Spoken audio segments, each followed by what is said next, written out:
يا مقلب القلوب ثبت قلوبنا على دينك. آمين. السلام عليكم ورحمة الله وبركاته. كيف حالكم؟ Everybody okay? You okay in this class? Yes. Don't feel disorientated, you okay? Okay, okay, Bismillah. Just some announcement before we start is that the camp registration is open, inshallah. So we're asking brothers to register soon, inshallah ta'ala. The latest by the 15th of September. We also asked that payment be made by the 15th as well, so we can confirm the numbers. For those of you who haven't been, you should try it, inshallah. It's a good experience. And second thing, you can also send your families as well, husbands, if you can convince them. Not always easy.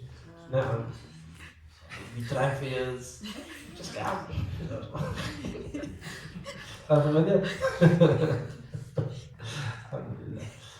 Second thing is that next week we are doing our videos on student experiences. On like what's your favorite surah, your favorite ayah, your favorite name of Allah, how Quran has impacted your life, your experience as a student, anything.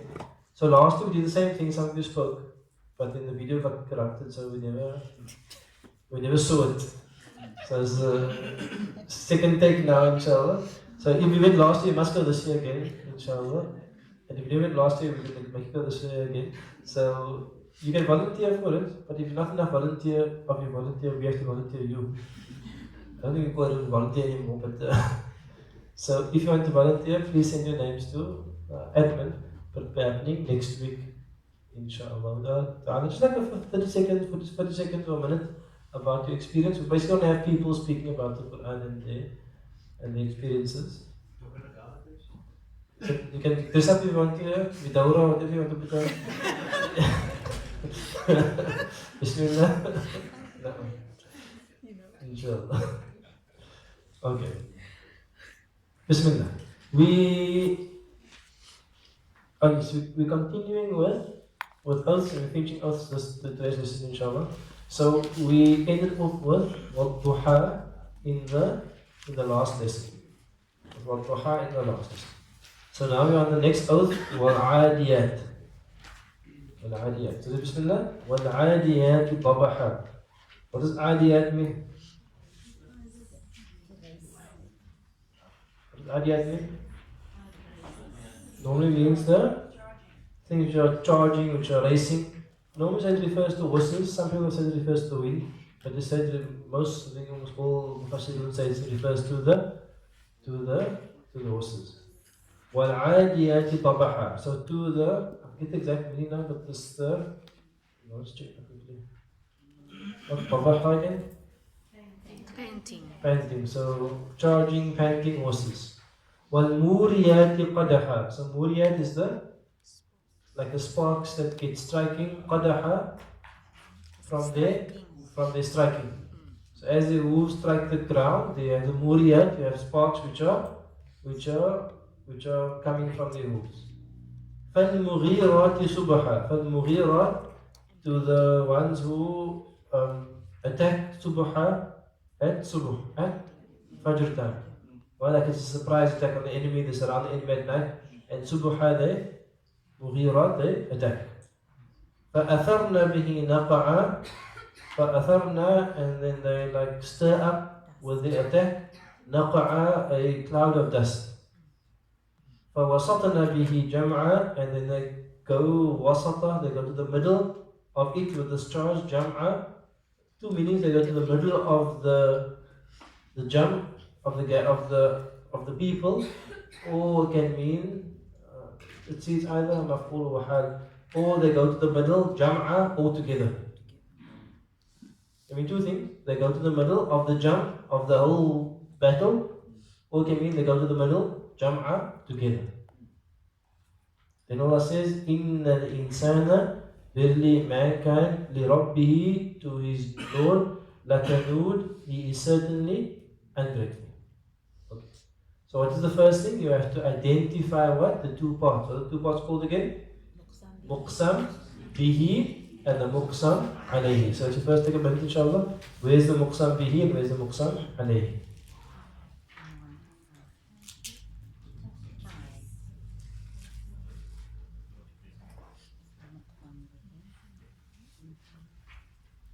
So what is the muqsam bihi and the muqsam alayhi?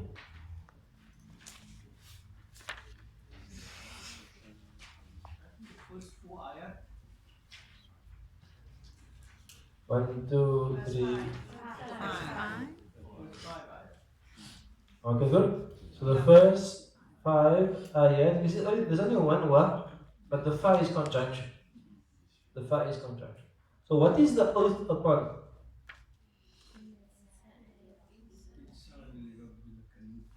So before I get that, that's a compliment. I'm saying the what do you call it? The object of the oath. What is the object of the oath?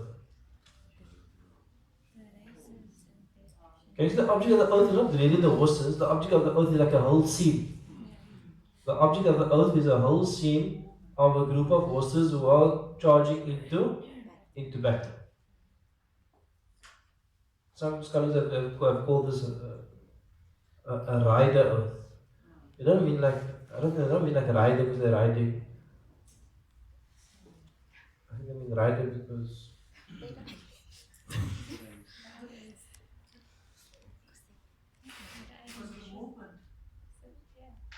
no, maybe the movement. What does rider like rider mean in maths?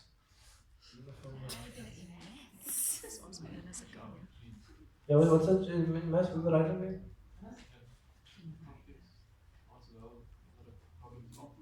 It's the complex part. Can you just Google the word rider, please? It's nothing to do with riding. I mean, rider has to do with riding also, but in this case, anyway, there's something to do with rider. But if the rider means it goes the rider. Did you find some rider besides riding? A condition of provision already agreed. Like a rider plane. Yeah, like a rider clause or something. But is there anything else the rider means?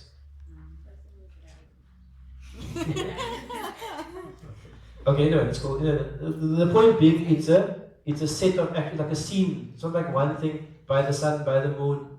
It's a whole scene all is put together of attacking and wolves striking and dust coming up, attacking at dawn, going together into the middle.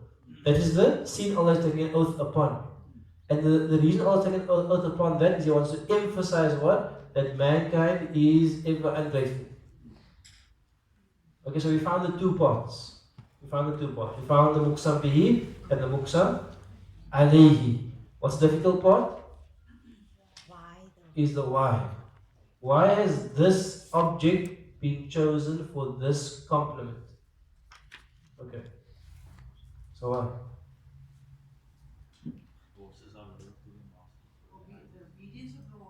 Okay, good.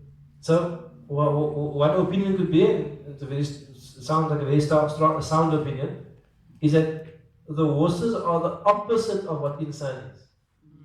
What's insan? Like a nude. Ungrateful, doesn't listen, doesn't appreciate. What is the horse in this sense? The horse is charging into what? Into battle. He's charging into death. The horse is going to probably, very likely, face death, but also the horse doesn't like trot into death. How does he do? He charges into death. He because of why does he charge into death? Because the rider is taking him. Because his master, he's taking him there. Because his master says charge, and the rider, the horse just charges. The horse doesn't say, no ways. I mean, if I was a horse, I'd say, no way. I don't know about you. I never problem with the people. I was a horse, I would eat grass and relax. You don't like, if you're a horse, you like say, I'm gonna die if you're a master. You understand? So the horse is completely loyal to the master, even in the face of death. And the horse will charge into death without thinking, just because the master has said so. The contrast is in the insana li rabbihi, and within mankind li rabbihi, to his master. Can you see li rabbihi, to his master? What's his attitude? Like a nude. He is always ungrateful, unappreciative. as opposed to the. So it's a beautiful connection between the two. Last one, inshallah. والتين والزيتون وطور سينين. What is a teen? A teen is a fig. Don't confuse the teen. Teen with the thigh is what? Well, thigh is what? It's stone, but close. Like mud or clay. Teen. The thigh is mud clay. Teen with the ta is fig. Look at the wrong for you, Bashar. The ta. والزيتون olive. So I'll take by two things here. By the fig, by the olive. وطور سينين. وطور was Tur. Tur is the name of a mountain. It's called Mount Tur. And where is this Mount Tur? It is in Sinin. Sinin is where? Sinai. Sinai desert. Which country is Sinai in? Egypt. وهذا البلد الأمين. By هذا البلد, the city al-Amin, the secure, safe city. لقد خلقنا الإنسان في أحسن تقويم. Certainly we have created mankind في أحسن, in the best of taqweem, of forms. So where is the Quran? ثم رددناه أسفل سافلين, and then we have returned him to the lowest of the low. إلا الذين آمنوا, except those who believe, وعملوا الصالحات, and do righteous actions. فلهم, for them would be an ajr, a reward غير ممنون, that is never ending. So the first question is, where is the muqsam bihi and where is the muqsam alayhi?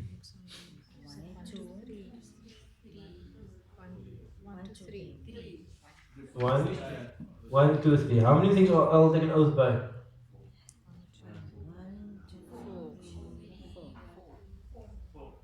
4 things. What are the 4 things? Fig, olive, Mount Sinai, and what's the secure city? It refers to Makkah. And what is the muqsam alayh? That mankind has been created in the best of forms, and it has been returned to the lowest of the low, except those who believe and do righteous actions. They will have an endless reward. Okay. So what's the connection between the two?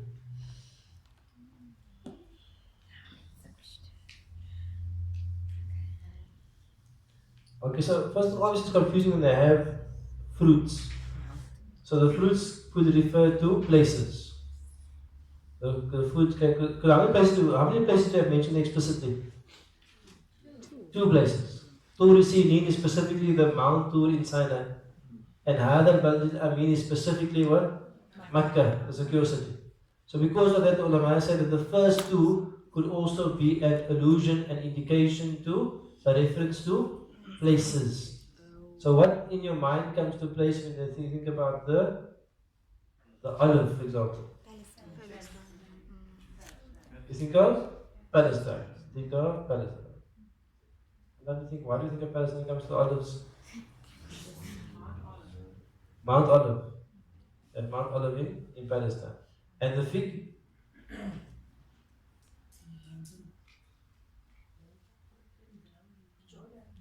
What is that? No, you mentioned something, right? Jordan, okay. They say that the fig could also refer to Palestine, but also, I don't know this, but they say that the fig could refer to Mount Judi, where the Ark of Noah rested. Okay, let's go over there for now. I don't know much about the place where the Ark of Noah rested, but let's assume there were fig trees there. I'm not sure. But anyway, let's say this, the first one applies to the place where the Noah's Ark rested. The second one applies to Palestine. Palestine, which prophets come to mind?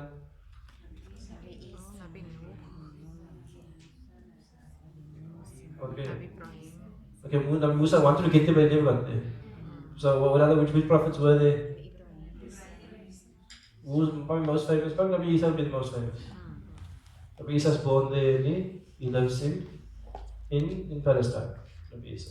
After you have Nabi Sulaiman and Dawood and so on, but Nabi Isa will probably be the most famous one.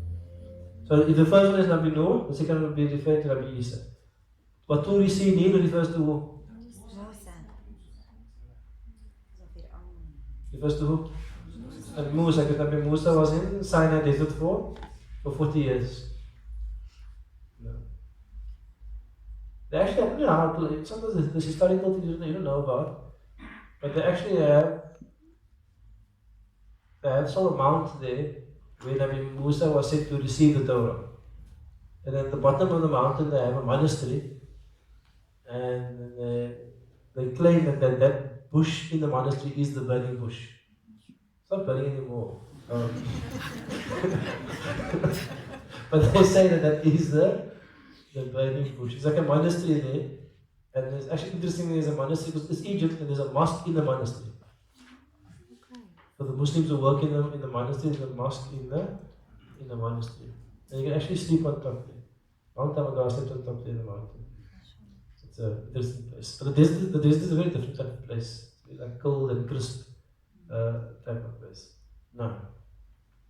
وهذا البلد الأمين. What's هذا البلد الأمين? Makkah. Refer to Makkah. Which prophet comes to mind? Nabi Ibrahim also, Nabi Muhammad sallallahu alayhi wa sallam. I'm just thinking now. So if those are referring to prophets, what is the link to the لَقَدْ خَلَقْنَا الْإِنسَانَ فِي أَحْسَنِ تَقْوِيمٍ ثُمَّ رَدَدْنَا أَسْفَلَ سَافِلِينَ الَّذِينَ آمَنُوا وَعَمِلُوا الصَّالِحَاتِ. What's the link to that?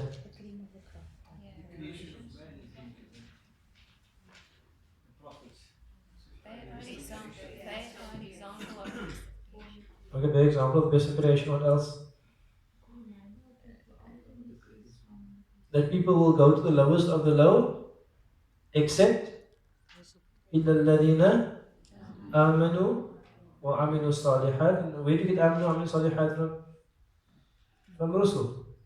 That you get your belief, you get your news about Allah. It's called Naba'a, Nabi. They get the news from Allah about Iman, what you must believe in. Because you can't work out certain things. Like you can't work out angels if no one told there's angels. You understand? You can't work out these things that comes from prophets. Therefore the Iman and the Amal Salihat and the way you live comes from these prophets. So in other words, the beginning could be an allusion, an indication towards prophets, and the bottom part could be their role basically. Their role is to lift man from the lowest of the low through Iman and Amal Salihat, and that's a connection between the two. Okay. So that's basically the end of Qasams. The end of Qasam. What's next? We've actually finished all the micro elements. Can you remember all the micro elements? What did you do? Number one? You did first one? Word choice. In word choice we did three things. What synonym you use, whether you use a past tense or present tense verb, or whether you use a verb or a noun. Number two, we did word order. How does Allah sequence the words in? So we did two things there. The relative word ordering, where you compare two similar statements and you see what are the differences. And contextual word ordering, what Allah used that word order in that sequence. And the next thing we did was what? Grammatical shifts. And we did 4 types of grammatical shifts. If you remember, the one grammatical shift is about the speaker, but Allah, He refers to Himself as He, as I, as we, and they all have certain qualities, and that's how you change it. The next grammatical shift was about the audience. Allah speaks about you and about they, and there's qualities about that grammatical shift about the audience. Also, there's the shift from the single to plural. Allah will speak about you and then speak about them, especially the Prophet ﷺ and them to them. And the last thing will be grammatical shift in the tense of the verb. Allah will shift from past tense to present tense and present tense to past tense all the time. The next thing we did was degrees of emphasis, and lots of things about how you can emphasize something with emphasis tools, with bringing things forward, bringing things backwards, by hal and word sentence types and so on. And then after that we did what? We did Figurative language. figurative language. We did also about personification and metaphors and similes and all those tools that you can use, idioms and so on. And then finally we did divine oaths now, which is the two approaches to it. Either it's for emphasis or it's for evidence, and some examples are divine oaths. So that is all actually like a toolkit that you have been exposed to, which we have to basically start to use to analyze Quran. The next step is going to look at the macro elements, and I'll introduce it now inshallah. Is that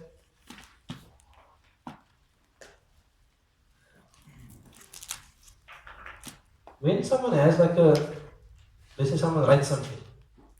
So someone writes something, right? On one hand, you can look at each sentence and you can check what? You can check if all the grammar is good. Like if this person, whatever, have concord and all the punctuation in the right place. Like in other words, is it grammatically correct, right? That's the one. And the second thing is you can look at how each sentence is structured in a beautiful way. Is it said very well and so on. What's the third way you look at it? The third way is you look at it from a bird's eye view. Like what is the overall structure of the message? Like I'm looking at the whole, I'm looking at page 1, page 2, page 3, page 4, page 5, page 6. But what is the whole, all of this in trying to tell me? So how do I approach that with the Quran? How do I try to work out what that surah, for example, maybe this long surah, maybe this surah Anbiya. Again, I asked, you finish Anbiya? Yes. So I asked you, so you did all surah Anbiya over like 30 weeks. What is surah Anbiya about? Don't talk Anbiya. You understand the question? The question, what's it about? What is it about? Like what is the message of the surah? What was the purpose of the surah? So this is a very difficult question comes to Quran. Why?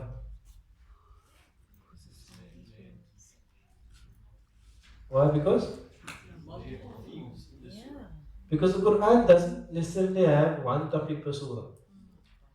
Like a human book, if Allah had to ask a human being to write a book of guidance, a human being will write, okay, Aqidah, let's do with Allah first, then angels, then messengers, okay, now fiqh now. That's how we think, because we think categories. But the Quran isn't like that. The Quran is an interwoven mix of themes and messages within one. And because it's interwoven, it's powerful because what? Every page can affect you, but it's also difficult. Why? Because not just one thing all the time. Or one thing, it's like you like what's happening now, you almost feel a bit like unsettled sometimes. So when I studied the Quran the first time, I didn't really get the structure.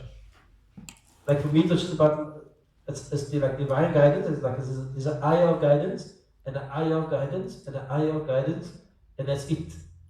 I didn't have a picture of this is the picture. I just know this ayah of guidance, and I can read the ayah, understand the ayah, but I don't know what's happening with the rest of it. And why is it linked? And why I'm going now from Bani Israel to Salah, then to divorce, then to inheritance, then to death, then to Nabi Ibrahim.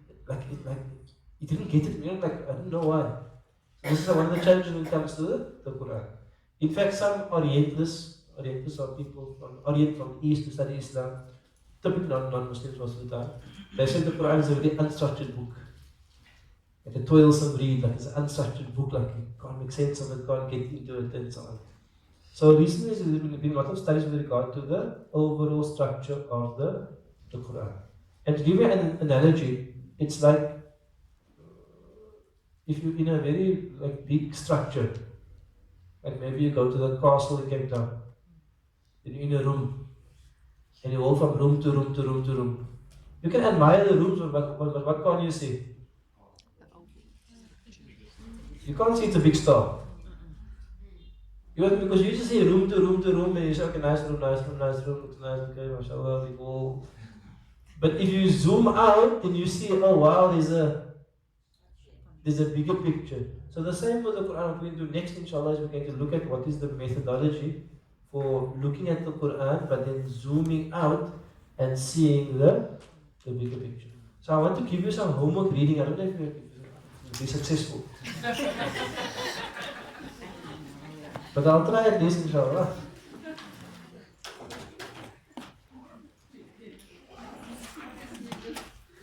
I don't even know that if you know that on your folder I put a whole lot of articles. Did you see that already? Okay, so I'll finish next 2 minutes, inshallah. On your, you know, you go to lesson files on the website. You know the website where I Mizan, see all the there. Yes, we know lesson files. Ik kom net klas toe. You know. Anyway, on the website there's a thing called Student Center. And under Student Center there's a thing called lesson files. And the lesson files is something called Quranic Arabic Intensive Dawrah 2019. That's you. Dawrah 2019. So a lot of the things we've been doing is, yes, the things are based on divine speech, but I've added lots of other articles on there for you for further reading. So the one article I added for you there are a few of the literary devices used in the Quran. I say a few, but there's a whole lot in there, which is a bit confusing, but that's fine. Then there's an article specifically on grammatical shifts in there. A beautiful article on grammatical shifts, which I would advise you to read, by Abdul Halim, one of the translators of the Quran. There's an article there on irony in the Quran, the story of Nabi Yusuf, story, which is why is Nabi Yusuf's story ironic? Like, why is it irony? What does irony mean? Why is it ironic? There's this thing there by Mustan. There's an article there specifically on Quran oaths. Specifically on Quran oaths. Whatever I taught you in class, there's more details in there. And there's an article there on Quran as literature. How do you view the Quran as literature and why? You know, those are all the extra reading you can do if you want to. And I put a whole book on there. I actually made it out many times. So I just forgot. There's a whole book, you know, we did a whole thing on parables. There's an entire book that's written by Ibn Qayyim al-Jawziyah only on parables of the Quran. It's called Paragons of the Quran. Paragon methods. So there's a whole book there of Ibn Qayyim that has a number of 22 different methods from the Quran. Stories from the Quran that has moral value. Moral value. In fact, I don't have time for that now, but anyway. Moral stories actually shape society. We'll do us another time, inshallah. Anyway, your homework. This is just your homework. On that day, okay, I'll just read all the stuff and you can, inshallah. I mean, it really gives you like deep insight into what you've done. Much more than in coming class. But your homework is that you must read a book called Coherence in the Quran. Okay. I mean, ideally, I obviously wanted to read the whole book, but let's just start with chapter 2 first. If you can read for next week from page 10 till 24, 14 pages. The book is on that shape folder. It's called Coherence in the Mustan Mir Coherence Quran copy, it's called. Okay, so from page 10 to 24. Then when I read this book, it changed my perspective on Quran. Like this actually sparked my interest in all the stuff we're doing now. Is when I read this book, I was like blown away by this perspective. So I think it's an important book. So we'll discuss some of it next week. Inshallah. If you can read further, do read further, because I actually want to do a bit more next week, but from 10 to 24 at the least, inshallah. Barakallah. So next week we'll continue with divine speech, but we'll look at more the macro picture, inshallah. We'll see you next week. Wassalamu alaikum wa rahmatullahi wa barakatuh.